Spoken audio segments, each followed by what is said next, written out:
Assalamualaikum warahmatullahi wabarakatuh. Kami dari Karena memaparkan hasil dari diskusi kami mengenai syariat, aktualisasi ajaran Islam. Di memperkenalkan diri, nama saya Iwan Wicaksono sebagai pemateri 1. Selanjutnya dipersilakan. Perkenalkan, nama saya Muhammad Fajar Abdul Aziz sebagai pemateri 2. Perkenalkan, nama saya Suciani Rais sebagai pemateri 3. Perkenalkan, nama saya Tiga Rama sebagai pemateri 4. Oke, selanjutnya ada materi yang pertama mengenai pengertian syariat. Secara etimologi, syariat itu berarti syarat atau berarti jalan ke sumber mata air atau jalan yang terang yang harus dilalui atau jalan yang harus diikuti oleh orang beriman. Menurut terminologi, syariat adalah aturan atau hukum-hukum Tuhan yang tertuang dalam Al-Quran dan Sunnah Nabi Muhammad SAW. Atau dengan kata lain, syariat adalah penumbuhan kehendak Tuhan dengan manusia harus hidup secara pribadi dan masyarakat. Jadi syariat itu mencakup akidah, perbuatan, dan akhlak manusia. Yang selanjutnya ada aktualisasi syariah yang akan dijelaskan oleh Saudara Dharma. Baik, dan yang kedua adalah aktualisasi syariah.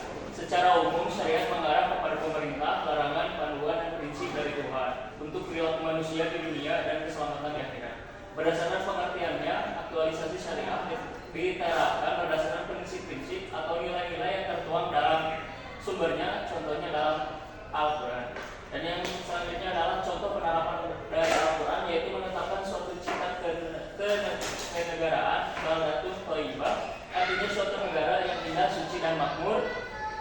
Di bawah naungan ridho ilahi, cita negara tersebut tidak dijelaskan dengan detail yang bersifat teknis dan dapat berubah-ubah sesuai dengan situasi. Dan yang selanjutnya adalah fungsi syariat, dan yang pertama adalah syariat sebagai pendidikan sosial. Mendidik individu, manusia merupakan fokus utama Islam. Dalam pengertian ini, Islam bermaksud menginspirasi umatnya dengan iman dan menanamkan di dalam diri manusia sifat-sifat orang yang terpercaya dan baik. Sekian dan terima kasih. Yang selanjutnya, syariat sebagai keadilan. Syariat sebagai keadilan di sini memiliki peran penting, yaitu keadilan merupakan ciri utama dalam ajaran Islam. Setiap orang Muslim akan memperoleh hak dan kewajibannya secara sama berdasarkan pada hakikat manusia yang derajatnya sama antara satu mukmin dengan mukmin yang lain, dan yang membedakannya hanyalah tingkat ketakwaan dari setiap mukmin tersebut. Syariat Islam menyeimbangkan struktur kehidupan manusia dan menegakkan keadilan dalam kehidupan manusia. Tidak ada satupun syariat Allah yang tidak mengindikasikan keadilan di dalamnya. Dari rukun Islam yang terlihat sekali nilai keadilan syariat ini yang jauh dari ekstremisme. Itu ada syahadat, sholat, zakat, puasa, dan haji menunjukkan prinsip keseimbangan syariat, di mana syariat Islam tidak hanya meliputi ibadah hati saja, ibadah fisik, ibadah lisan, ataupun ibadah sosial ekonomi. Dengan demikian, syariat Islam dapat dijadikan sebagai pedoman dalam menjaga keadilan dalam kehidupan manusia. Selanjutnya ada syariat Islam sebagai perwujudan kebaikan. Syariat Islam sebagai perwujudan kebaikan di sini adalah Islam mengatur seluruh sendi kehidupan manusia, baik dalam hal ibadah maupun muamalah, dengan tujuan untuk membawa kebaikan bagi manusia. Setiap syariat Islam mengandung kebaikan. Syariat Islam harus dijalankan tanpa memilah atau dipikir-pikir terlebih dahulu, karena setiap syariat Islam mengandung kebaikan yang dapat membawa manfaat bagi manusia. Kehidupan syariat Islam adalah kehidupan yang indah, baik, dan dapat menyejahterakan. Dan syariat Islam juga mengajarkan nilai-nilai kebaikan seperti kasih sayang, toleransi, dan keadilan yang dapat membawa kebahagiaan dan kesejahteraan bagi manusia. Syariat Islam mengajarkan kasih sayang sesama makhluk. Mungkin selanjutnya dilanjutkan oleh Ibu.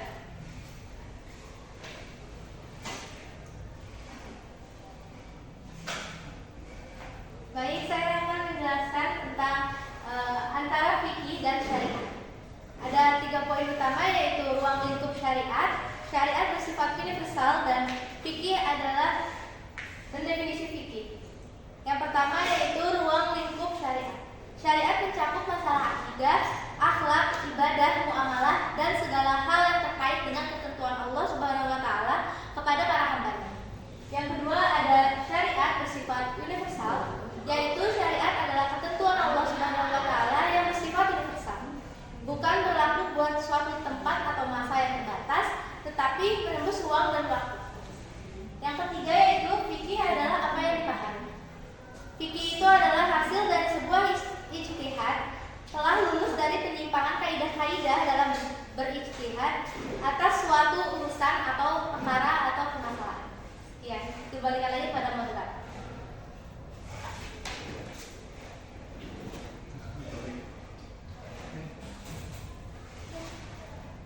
Oke, mungkin sekian hasil dari pemaparan materi dari kita. Terima kasih sebelumnya atas apresiasi teman-teman yang sudah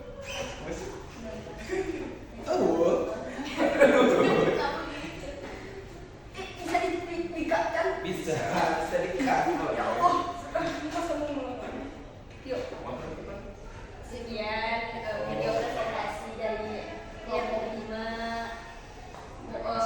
Semoga apa yang disampaikan bisa bermanfaat. Yuk ada ya, saya mau Bisa. bisa editor dan dengarkan. Satu lagi. Oke, terima kasih kepada teman-teman saya atas pemaparan materinya. Mungkin sekian atas materi yang dapat kami sampaikan. Terima kasih atas perhatiannya. Wassalamualaikum warahmatullahi wabarakatuh.